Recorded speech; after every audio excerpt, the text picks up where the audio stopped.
Venus is often described as Earth's past, a cautionary tale, a failed twin, a planet that went wrong. That story is comforting, and it is incorrect. Venus is not Earth's history. Venus is Earth's future stage, before refinement. Planets do not fail the way machines fail.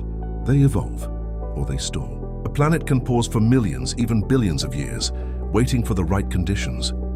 Heat pressure, momentum. Time. Venus did not collapse, it slowed. Mercury represents the earliest stage.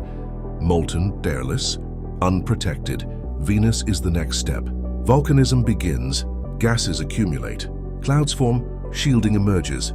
This is not regression, this is progression. Heat is not an error. Heat is the engine. Without heat, no atmosphere.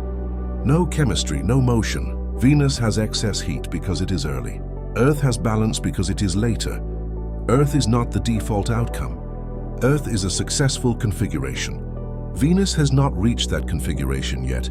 Calling Venus failed is like calling a seed a dead tree.